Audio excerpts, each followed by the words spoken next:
Good morning from Vietnam. Good morning to you, Claudia. Thanks a lot for spending your morning joining our program, and also happiness to get into expert conversation from your beautiful country. And on behalf of our global listeners, we want to say thank you to you. Thank you so much. Thank you for reaching out. And I'm feel honored and I'm pleased to be part of the program. And yeah, super excited for this. Hey, and this week is very exciting week for the Asian community and then for your country when your country has been becoming the 11th member of the Asian, and congratulations. There's a lot of hard work from a lot of people from your country, you included, to make it happen, and we're just gonna say congratulations, okay? Thank you. We're super excited, and it's been like a line celebrations here in Timor-Leste, and we're excited for the opportunities that will be presented by ASEAN, and we love to go explore any potential collaborations with you, with people in Vietnam and other countries as well. So we're super excited for this. So as a young country, it's been a long journey. We've been we started the process 14 years ago, and now finally, like last week, it's a huge celebration here in And Timor-Leste. Yeah. worth all the trying, worth all the effort, worth all the work and commitment for a lot of people, right? And so this conversation is to share experts invoice from the country, Timor-Leste, right? And I think that in December when you come here, I would love to see you in person and have a cup of coffee together. That would be beautiful, beautiful. Yeah, Uh, yeah. and I'll be. yeah, Oh, I'm sorry, it's quite late. Oh yeah, I'll be in December. I'd love to catch up, and we can explore something, and we can do together. Like I think like start with this conversation, and I'd love to visit. I've been wanting to visit Ho Chi Minh City for a while now. Finally in December I'll come over for Christmas holiday. Yeah. yeah, and I would love to see your Vietnamese friends here also. And I would love to Mhm. introduce you to my family and our friends here. And since you came to Vietnam, you have friends from Vietnam. You know our culture is very honored for us and for our audience. If we can have you to share a little bit about who Claudia is and what is it that she's doing, would you please do that honor for us? Yeah, sure. I'm Claudia Ximenes. I'm based in Timor-Leste. Basically, uh, my background, I'll tell a little bit about my background. So I grew up, right now I'm based here in Delhi, the capital of Timor-Leste, but I'm originally from other cities, the east side of Timor-Leste, called Bokal municipality. So I grew up there, and I moved to Delhi for high school with my family, and after that I went to Bangkok for my undergrad to do my. So I was doing biotechnology in the Assumption University in Bangkok, and I came back. Yeah, I know that you've heard a lot in Timor-Leste. We are still, developing. We are trying to build the economy of the nation because we just got independence in 20 years. So there are a lot of work needs to be done. So I came back from my uni year after graduating. I came back. I saw a lot of struggling, a lot of uh, farmers that they cannot sell their products, their produces, their special fruits to the consumer. There is no market. They meanwhile being importing a lot of consumer products from other country. So that is why I started my journey in the business. So I found a company focus on it's a manufacturing company. So it's quite surprising for you that I would say that That's the first juice manufacturing company here in Timor-Leste. So I found it like 4 years ago. So I was like, it has to be like, I wish that this company already existed. It's already founded like years ago so that they can help more farmers. But we just established a very first like just manufacturing company 4 years ago. And we've been working with a lot of farmers to, we produce for like the fruits from them, and then we produce into juice. So that not only that, to to help to substitute the imported products, but also to help these farmers. So I mean, like as of now, we've been working with more than 200 groups of farmers, around the country. So they sell our products to us. And before that, they don't have. So now they scale up their production capacity because there is a market. Before there is no market, and after in a food and beverage industry for a while, I noticed that there is a gap in the entrepreneurial ecosystem.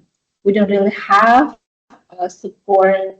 So when I started my entrepreneurial journey, it was really hard to access to the capital. It was really hard to access to the resources that can help my business to scale. So it was available, but like it's not that. I would say it was like a project based. It was international development program. But after that program done, and all the support will be gone as well. So, and that's why after I experienced those challenges in my entrepreneurial journey, and I started to uh, think that design a program. What if like we create like entrepreneurial ecosystem that can help like people like me? Like I believe there are a lot of young entrepreneurs out there that want to start a business, but since there is no support, that is why they cannot. They just hold back their dreams. So that's why we launched just recently, I think at the end of the year, last year, like around December last year, we launched Timor-Leste Innovation Hub.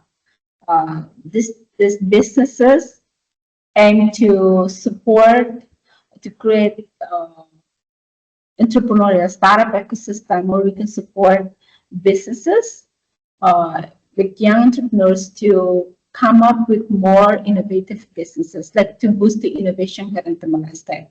Timor-Leste, we are really highly dependent on the like our GDP is it's highly dependent on the oil and gas revenue. So like we've been talking, yeah, oil and gas. But we've been talking about to diversify our economy, but I think like uh, we talk about that, but the actions is not really there. So that's why I think like in order to really diversify our economy, to not to reduce dependency to the oil and gas revenue, then there is to be like innovations there. And then that's why we create the Timor-Leste Innovation Hub as innovation entrepreneurship, as innovation startup ecosystem to support and boost the growth of startup innovation here in Timor-Leste. So we come up with the three pillars. So, our vision, my vision for the Timor-Leste Innovation Hub is to have the businesses to access to the resources that they need, the training, the services that they need to support their businesses, to access to the capital, not only that, but also access to the R&D facilities to refine their products and businesses. So that is what I envision in Timor-Leste Innovation, because that's what I experienced.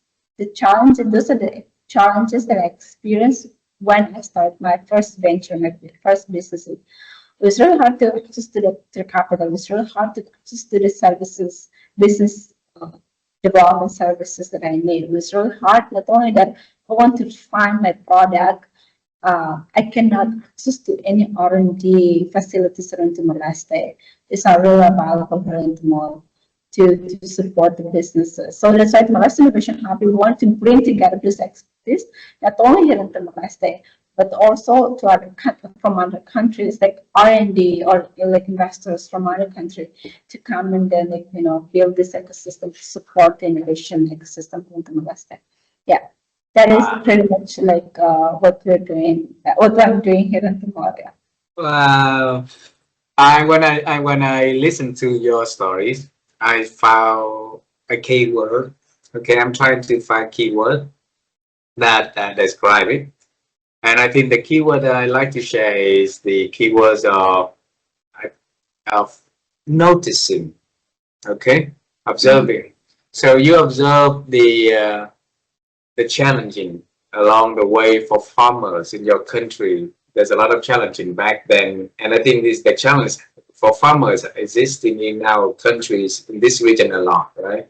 And then from there, you build a first company that help farmers and group of farmers to get their products and process it and get better in their life and then get more leveraging power. I think if I put it that way, through your entrepreneurship, you notice the challenges that you've been facing, having with, and such challenges would happen to also people who running startups, running business in your own country also. So that's why you build the innovation hub that help them to get access to knowledge, access to R&D, access to capital, access to trainings and help and support so that they're not alone in that journey. So Claudia, that is very beautiful journey and I congratulate you. I admire you for doing that.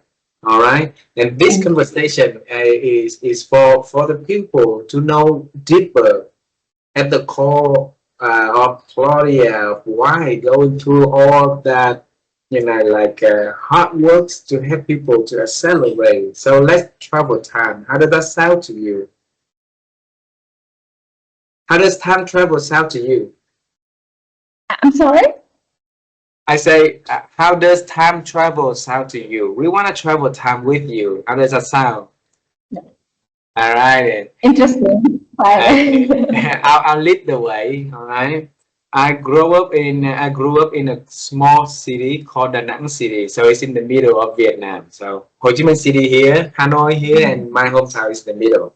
Okay. Small city, and that's the it got bombed a lot during the wars here. So it got destroyed when we were little. So small city, poor community, and I was born in very poor family also back then. So one night we had electricity, so I can see things around. The next night or so, we did not have electricity, so I couldn't see anything much outside of my house, right? And my first dream about the work that I want to do so bad is to becoming an astronaut and flying to the moon. I want to see how bright it is up there, but life did not give me any opportunity to do that, Claudia, and it took me to a very different path. It said that along that path, I interviewed a lot of astronauts. One of them actually came to the moon himself and walked on the moon himself. So for Claudia, when she was little, what was her dream about the future that Claudia want to become? That is very interesting. I'd love to tell the story. I think one was little. I just mentioned I grew up I moved to Delhi when I was in high school. With my family, we moved here. But I think I was there for the middle school and the elementary school. I was in Delhi first, and I moved because there was a civil war around like 2006. At that time, I was still in the elementary school, fourth grade, and for third grade, and I was in Delhi, and we moved to our hometown. And then I was there and I grew up. I pretty much like kind of. I have like a very vivid memory when I was in the local. At that time, I think that my dream was I look up to like some of because I grew we were quite I grew up in a like our family is like I have like 8 siblings. It's not a lot here in Timor. So pretty much I grew up with all boys. Like I have 8 siblings, just one sister. Like 7 boys and one sister. Uh, 7 brothers and one sister. So pretty much I play with them. But at that time, my older brother, he already works in the like geologist. I really like look up to him. He was working for the kind of like oil and gas company here in Timor-Leste. So I was really looking up to him. So one day, but my dad is. I grew up in a business environment for quite some time because my dad is a businessman as well. He's doing like retail and those things. So he's quite tough. Um, I still remember when I was in the ninth grade of not in the middle school ninth grade. So it was like the last year of the middle middle school school. before you transfer to the high school, right? So I still remember one day my dad came from his work, and I was watching TV because my dad is very strict, and I was watching TV, and my dad was like, uh, but he's very, very strict. Like he's like, you have to. This time has to be. It's a study time. You go, you have to study, and then because he's very strict, it's quite harsh. He said that, if you don't study, you're not gonna have money. Like in 10 years time. At that time, I was 13. So in 10 years, I mean like 23. In 10 years time, I'm not going to provide what you have right now. You have to own it. You have to, you have to be independent to have your own it. So as a 13-year-old kid, I was very afraid of that. So I went back to my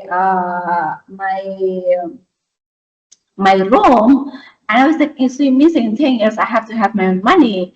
How to have my own money? I have to work. So since I looked up to my brother, and in order to have my own money to work, I want to work in an oil and gas company, like my brother, my older brother. So I was really want to become a geologist back then. So it means You want to become a what? Geologist. A geologist. Yes.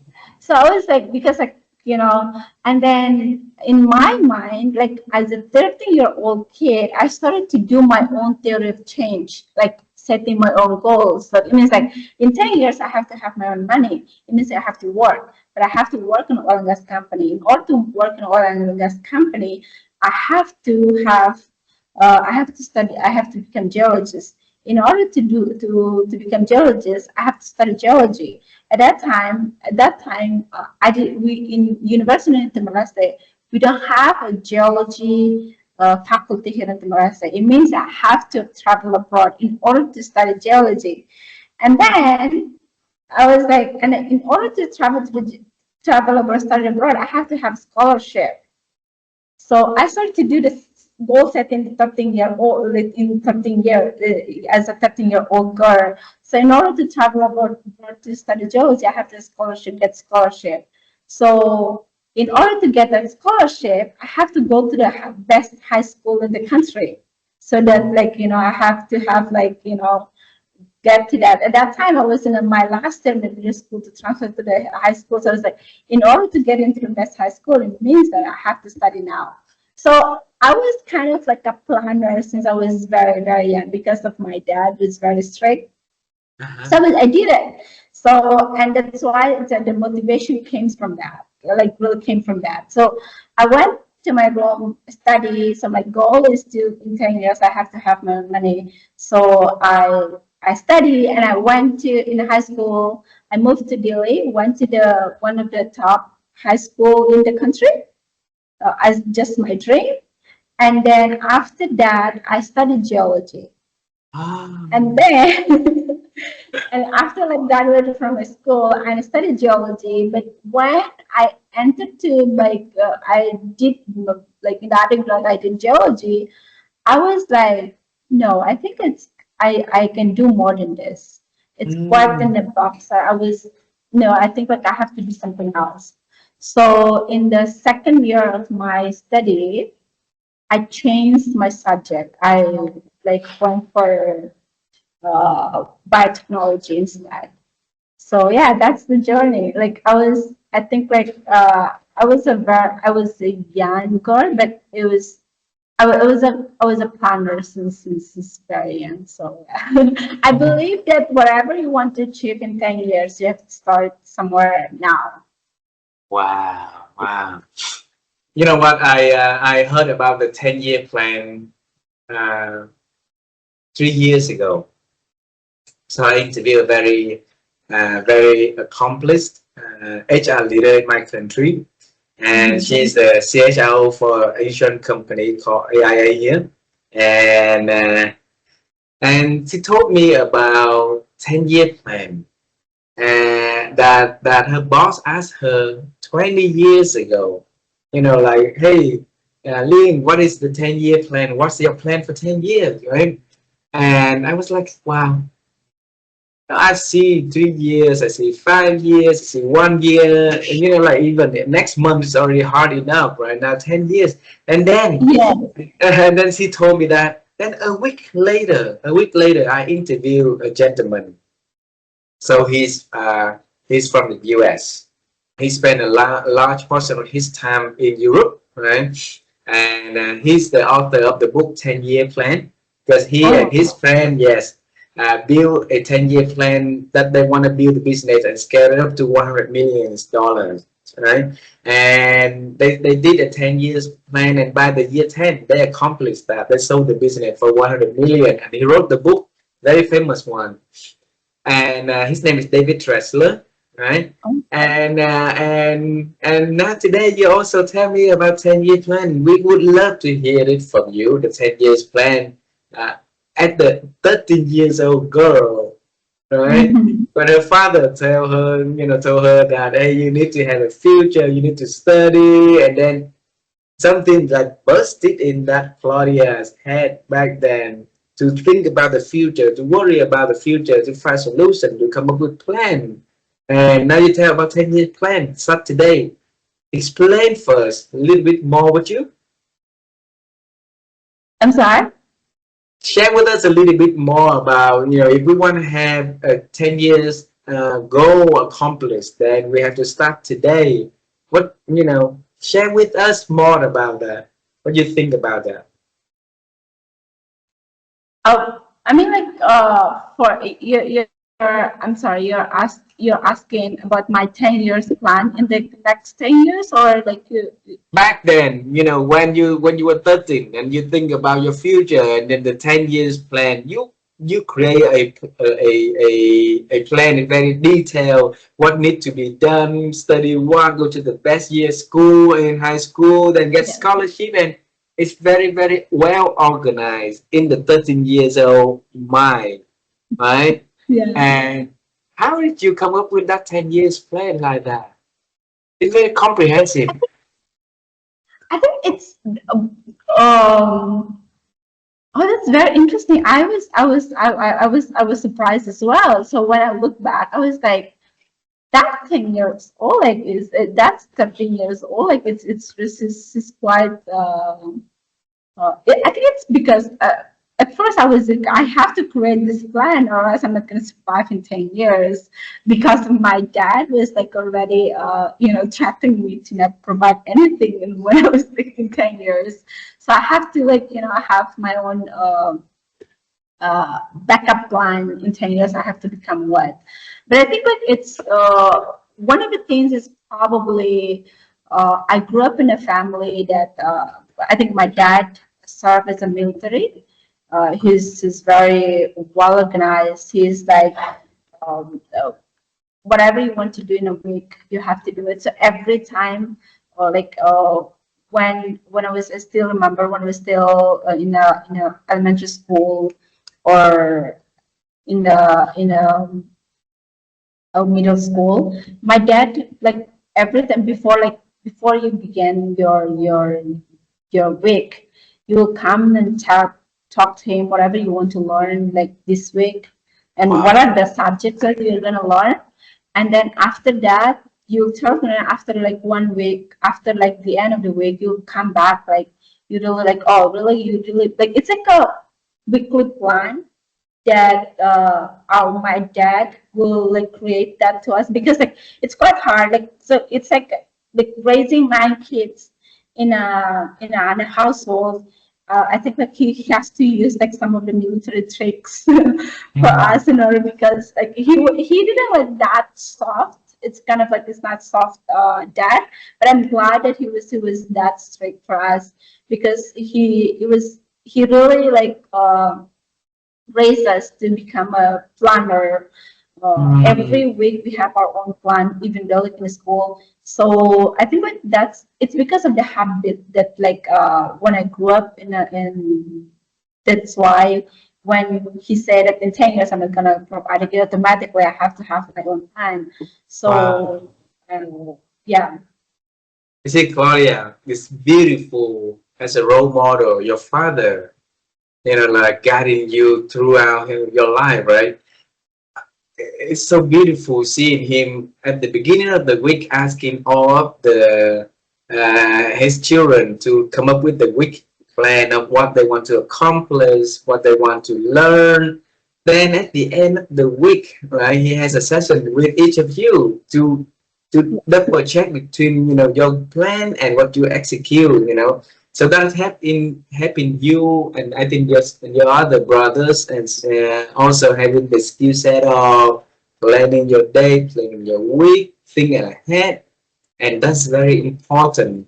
So he's a very like wise gentleman coming, and I really admire that gentleman in the way that he processes thinking and leading the family, and leading from the family that building what you do today. That is very important. But we haven't talked much about your mother. If you can think about a piece of advice or wisdom that maybe your mother has been having on your life, so maybe we want to hear from that also. I think it's quite it's a little bit emotional when I talk about my mother, because my mom just passed away 6 years ago when I Oh, was in Thailand. Uh, she's being a very good helper of my dad. They're a very good partner, like along the way, like raising 9 kids in a country like Timor-Leste, and in a area like where I'm from in Bokal.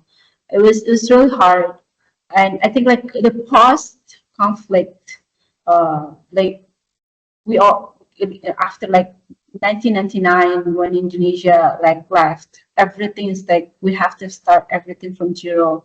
So my mom was very, I think one of the everyone said, like a lot of people would ask me who's your role model, woman role model. I would say my mom.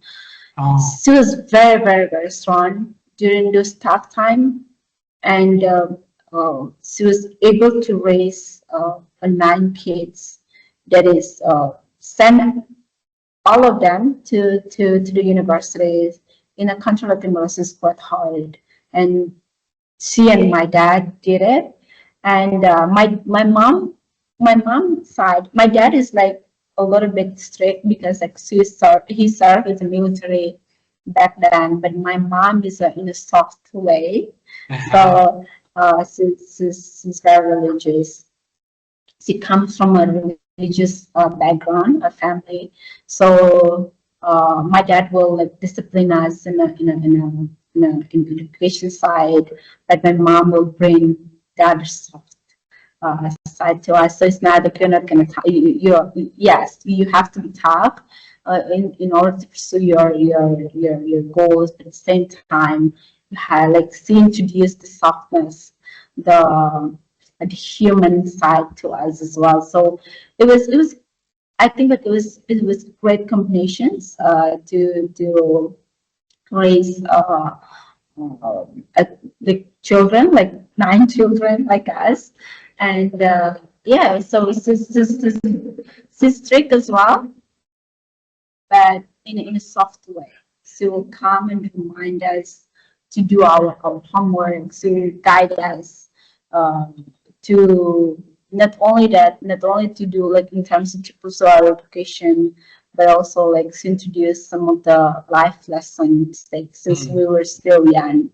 I still remember, I think that before the Indonesian left, my dad served in the Indonesian military, and after that, he joined the resistance force, the the resistance side of Timorese military. Like before, like yeah, like I think he served in the Indonesian military for 18 or like it's not 18, like I don't know, less than 10 years. And then after that, he joined Timorese military for the independence, to fight for the independence. So during my dad serving that period, like because like he serving the, because like my dad joined Timorese uh, military resistance force in 1998 or 1997. So during that time, my mom is the one who really take care of us because he would live in the jungle. He didn't live with us. So my mom is the one who is there to take care of us, take care of like 9 kids.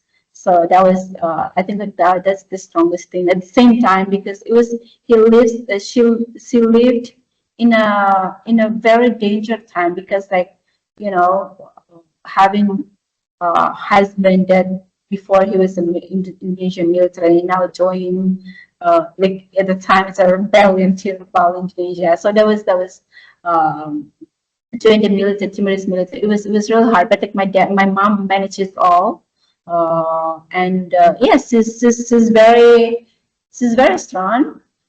She is the one who uh, always uh, bring the soft side, brings out the soft side of us, the human side of us. Because my dad will be like, treat us as a robot, but my mom will come as a, you have to be human. Introduce dehumanize us. Yeah. I admire both of them because your father is, like live in the jungle to fight for independence for a country, right? So it's a noble work to do.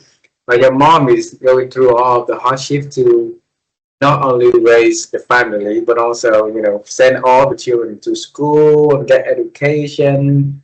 And because I want to make sense of where your strength comes from, like from the planning, it seems like you have it from your father because, like planning to accomplish things in life is something that your father will be teaching you.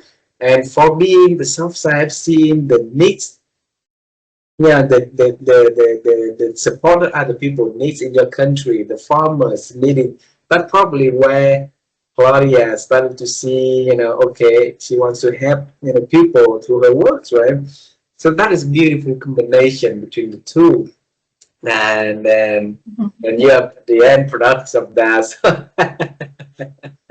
Yeah, yeah. I think like in when I grew up, it was like it's a pause right after the independence. So it was still a lot of things going on, but I'm really proud of my parents. Really work really hard to support all these children, like 9 children, to send them to school in a very hard situation. But they managed that.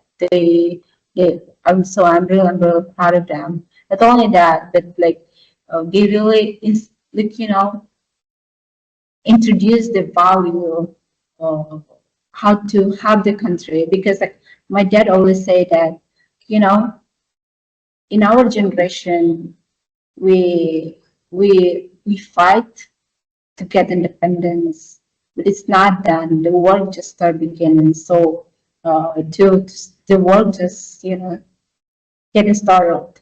So in your generations, you have to work, like it's your time to help to develop the country from scratch. I know it's very hard. So I feel that kind of, responsibility from to bring on the legacy of my dad. I know like there are a lot of people who fight for this, for the country, for independence of the country, but my dad also kind of contribute to this, and I want to bring on like this legacy. He wants to independence, but now his children has to work in order to contribute to the development of the country, to build a nation. So I'm really glad that I'm part of this generation to build a nation from scratch. So I mean, there are a lot of things need to be done. So I hope that whenever I talk about the country is quite emotional. I mean, there are a lot of things need to be done here in Timor-Leste. So I hope that from whatever like I'm doing, the contribution that like we're doing right now through my just company and also Innovation Hub and whatever is it, can contribute to build the country as our founding fathers of the nation has dreamed of. Wow, I see you're emotional right now because your dream is big, and you know there's a legacy that you carry on for your father. A part of that is the legacy that you are going to make for the next generation also in there. And let me know how we'll be able to support. I think that we have something that can offer from our ends here also, maybe the training, maybe the talking, the sharing, something, anything, Claudia, that if I can share to help your community, I would love to join and give it back to your community also, okay? I want to bring you to this execution thing because this is important. A lot of people see opportunity to support, to have in front of their eyes, a lot, right? And you know, I believe that there's a lot of people in your country also see that, oh, these farmers are needing help. These farmers, you know, we can help them to get better in life. But not a lot of people will go to the next step, which is execute, which is doing something, which is making a company that helping the farmers, right? So you took that next step, and that is scary, right? Because that is something that is totally new to you. Entrepreneurship is something not that challenging, right? In a country that evolving and growing is also challenging. You don't have a lot of resources back then. You have, you know, not a lot of experience also of running and manufacturing and something like that. But you took the bold action decision to act and to make that action. So why did you summon all of that strength to do that, Claudia?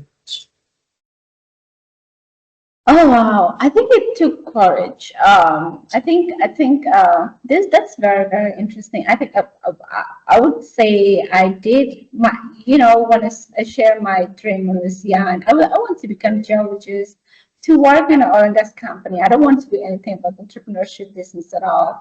And then after that, I was doing biotechnology, which is like, it's in the science space. So, but I think that it's because of the social problem that here in Timor-Leste, the unemployment rate is really high. The farmers cannot access to the real market. I mean, to the sustainable and fixed market to sell their products. The poverty, the malnutrition, and then meanwhile, at the same time, like we are importing.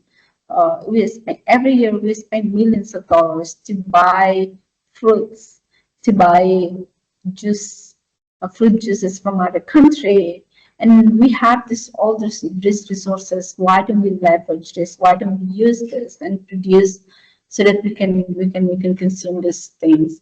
So I think like it's because of the trigger, the motivation is from the farmers that I met.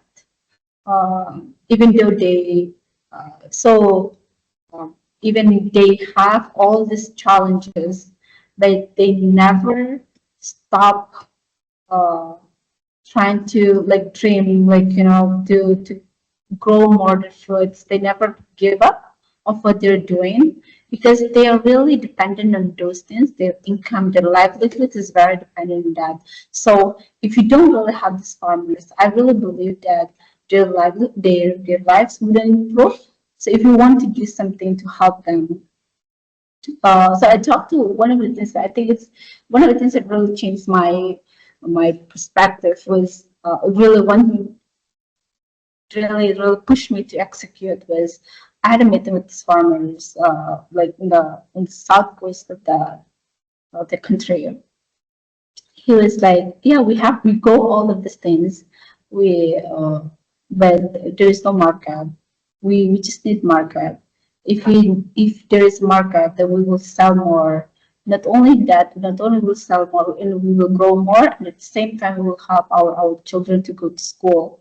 So I think that is the motivation was like they really need this. So we started to work with like a few farmers and they were so happy.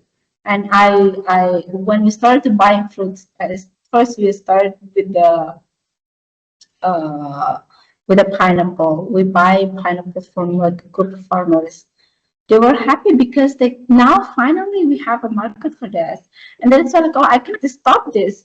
If I stop, if I give up, I know I got a lot of challenges. I mentioned that why we started like innovation hub because there are a lot of challenges when we started like the first businesses. At first, like I was with my partner, we were like, oh, I think this is too much. A lot of challenges. We want to give up. But if we give up, then these farmers will lose their dream. We cannot afford that. They were so happy when we buy their products. And not only that, if we give up, every time when I feel that I want to give up because of the challenges that I face, I look at the people that I work with. Oh. If I give up, how this young people, like I feel bad when they don't access to the job. I will feel bad if the farmers didn't access uh, to the market that they need. So I think it's because of those social problems. Those are the motivations. Those are the trigger. I think those are the I would say the energy that gives me so that like to uh, moving keep moving even though there are a lot of challenges. I believe that there will be a lot of opportunities out there. Even though if you pass this, I mean, entrepreneurship is hard, but it's really hard. But like, if you can do, I would say, if you want to do here in Timor-Leste, if you want to do business in Timor-Leste, if you're just thinking about the profit to get the instant profit, I think it's quite hard. But one thing that's really meaningful is like even though you're doing a very little things, but you can change someone's life. So it's a very simple. So I think that's really motivates me to keep moving. I guess to start executing. Yeah. Okay, Claudia, I've been inside of you. You are built for hard work already.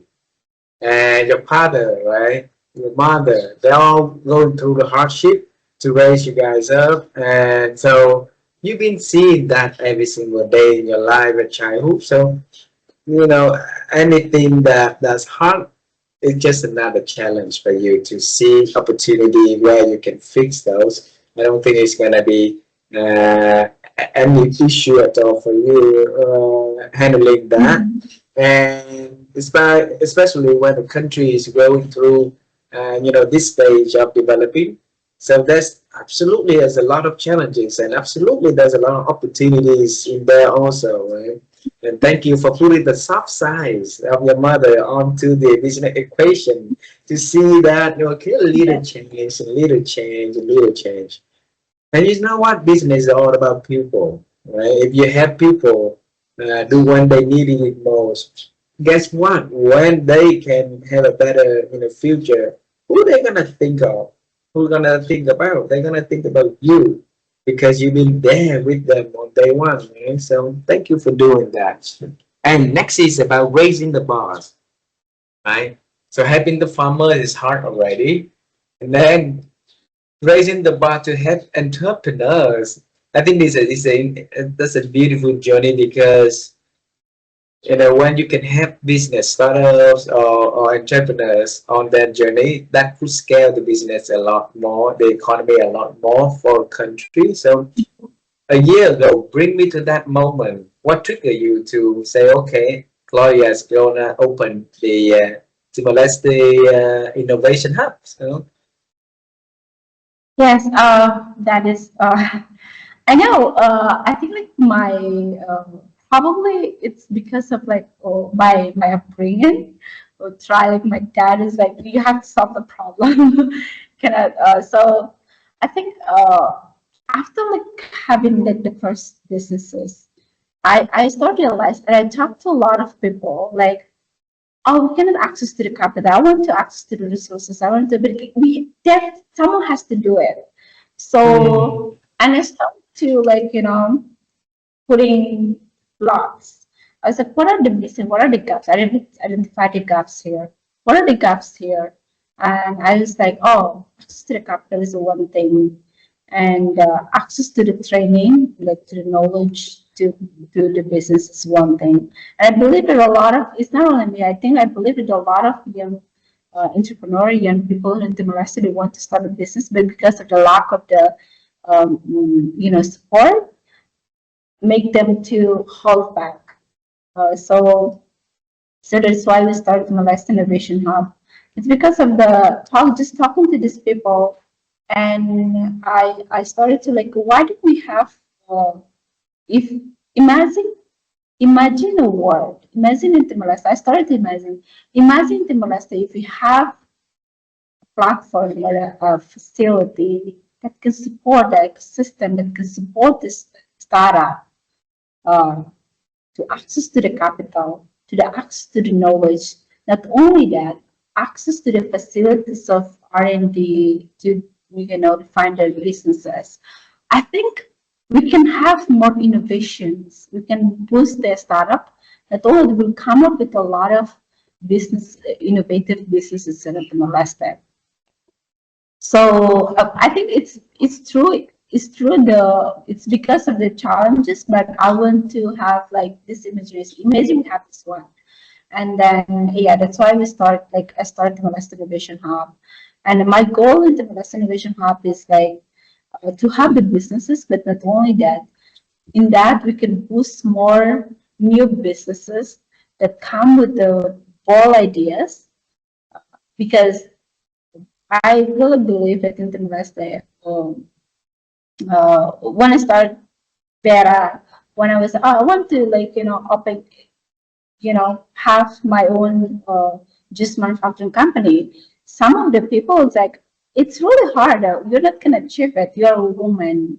They will talk down on you. So I was like, and I don't want that. I don't want to hear, I don't want to other people to hear the same feedback when they want to share their dreams. So I want to create a platform where people, like young people, can come and share their ideas, and these people can help them to make it happen through training, through capital funding, and also through the facilities that they can help their ideas to make it happen. So that is why we start Molest Innovation Hub. how many members do you have at the moment? As of now, it's only like some of our friends. It's really new, so we're still like trying to uh, collaborate with other countries. Obviously, Timor-Leste Innovation Hub is the first model. It's a new model in Timor-Leste that we introduced. So we want to collaborate with people from ASEAN countries in Australia. So this I've been traveling to Australia to collaborate so that we can bring back some of the best practices to Timor-Leste. I believe that in Ho Chi Minh City, you have a lot of innovation hub there. So we wanted to go and explore and then bring back some of the best practices to do it here at Timor-Leste. It's very new actually. So it's only like we have our members now right now. We just sell to our like the colleagues, our business colleagues right now. So yeah. Uh, uh, you know, if you look at everything, right, it's the hard thing is from 0 to 1. That's it. So now you started already, and you have the knowledge, you have the determination, you have the hard work, you have the people in there, you have a big dreams and goals that you want to accomplish, and it's all for the people around you, for a bigger goal, for a legacy. So you will get there. All right, you will get there. And so the next meeting, if you have for the group, and if you need any, you know, like motivation, any story share from a different perspective, different country, I would love to join and share some, you know, like insights on the NEWNESS framework that can help people to build a mindset to accelerate in the world full of changing today. Okay. And Claudia, you mentioned one word that I love hearing is the word I think. Okay. And the world is full of noises out there that is impacting our ability to think. And and my wife and I, for a very long time, we would love to help people to improve their ability to think, because that is where we see the transformation happen. If you think right, then you make better decisions, then maybe taking your life to a better place, right? And one of the best way for us to contribute helping people to think better is simply by asking the people who join in our interview to share their practice of thinking. So the big question we want to have for you, Claudia, is how have you been growing your ability to think over the years? Oh, that is that's quite uh, that's very very interesting. I think you know when in terms of I'd love to say one of the things that you know the in terms of like focus on what you're doing, thinking like growing your thoughts. One of the things is like I choose to focus in what matters. I would say I think like I would say that like because a lot of when you want to start something, a lot of people come with the different thoughts. But if you really have a clear vision, if they don't, if those ideas, if cannot contribute to your long term vision, I'd love to listen to them. But like I'll as long as like you have like the clear thinking. So I would really want to focus on the outcome of the work that I do. So yeah, I think like it's quite difficult questions, but like I would focus on what matters and what can make me happy and other people. It contribute Uh, to the um, uh, my big goals. That can not only like for me but other people as well. I think that's what like really matters for me. Yeah. I think that's also another way of doing, right? Because if you're not focusing on what's important, then you will do so many things at the same time, and at the end of that, nothing is accomplished. Nothing big will be accomplished. But if you focus your time, your resources, your energy uh, on things that are important in front of you, then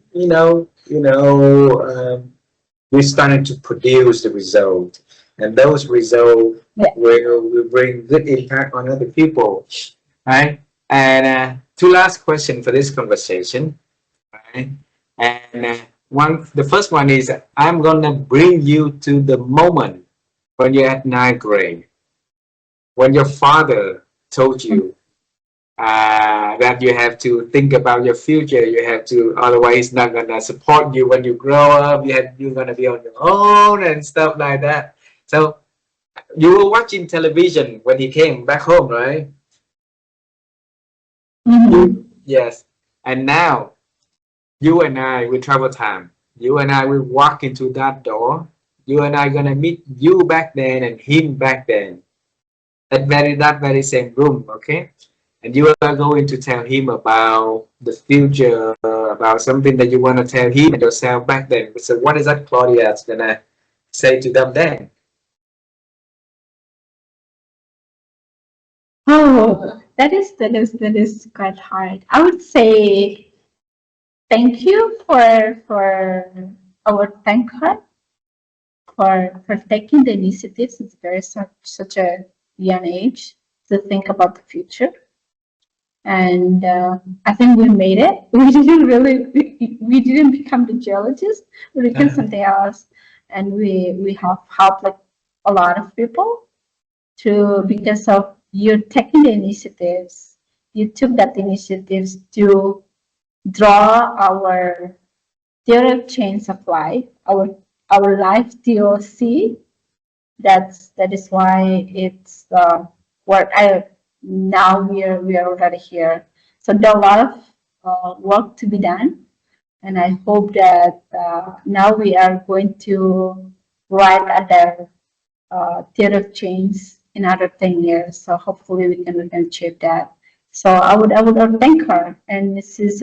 is brave in a very young age, and I don't know how she come up with that idea, but yeah, I think because of if she at that time, and I'm glad that I would thank my dad as well, because he told me that he wouldn't provide anything that I had at the time in 10 years.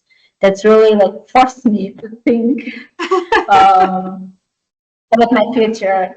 So I would thank him. If he didn't say that, I would still watching television. I would still like miss all those moments. I didn't go to my room to study so that I can go to the best high school in the country and to become like this. Probably I would. I take everything for granted. So I thank him. I would thank my dad for saying that to me, even though it was quite harsh for a young kid. But I would tell you, if he didn't say that, I wouldn't become what I am right now. Yeah. Yeah. I mean, he has his way of sharing wisdom, right? Life is not easy. And for sure, his life is not easy. You know, he went through a lot Yes. of challenges in his life. So, I mean, that's the best way that he can pass a message, a piece of wisdom to you. Of course, with love, right? And now you start to see, you know, along the way, you start to see all of that seeds starting to build trees, starting to build flowers and blossoms. So beautiful. And the last question, and this is the project that we do for 2026. And then I want to ask you, um, you have a very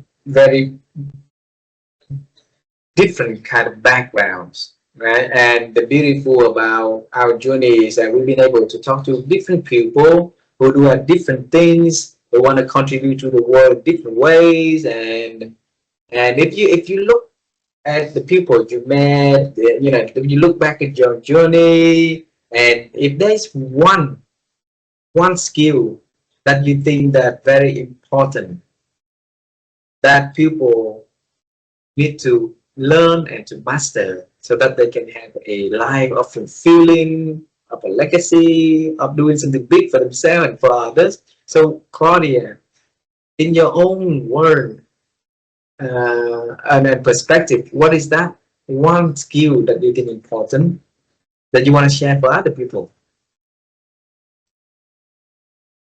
Oh, I think I would say from my side, I would think like the skill of listening.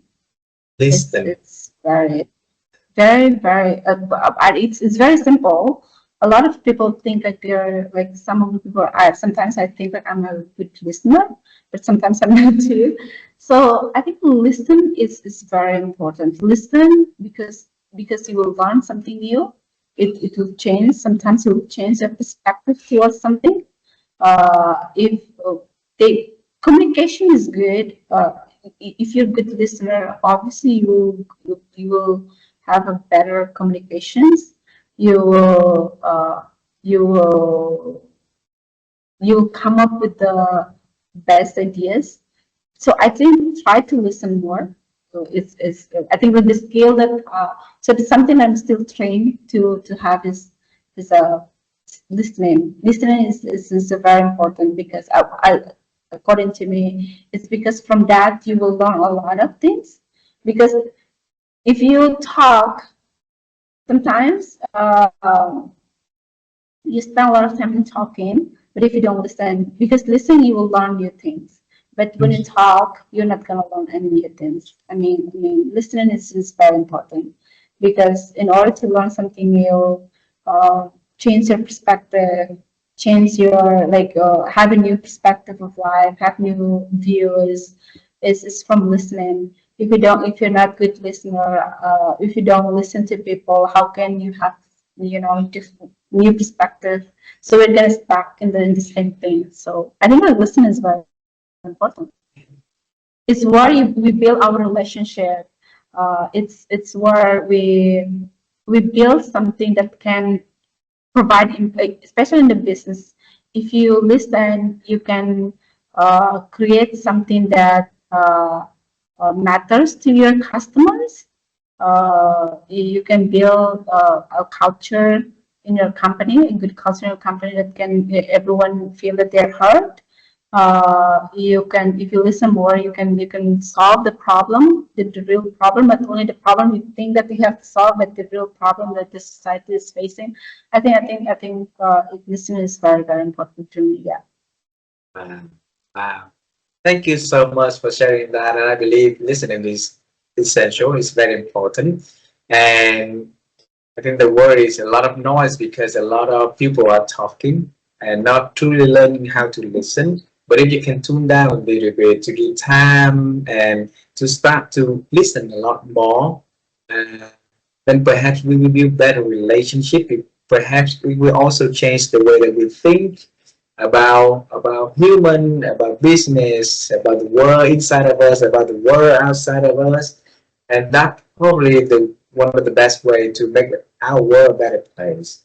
There will be Yes. less of conflicts, less of fighting, less of doing things that are non-essential because now we know what's important for us and for the people around us. So Claudia, thank you so much for having this beautiful Thank conversation. you so much. And Thank I look you. forward to see you in December. And let's Mhm. email each other to share the plan. And definitely, I would love to see you in person when you come here. Okay? Okay. Thank you so much. Thank you. Thank Thank you. you. I'm feel honored. Thank you. Bye. Bye bye.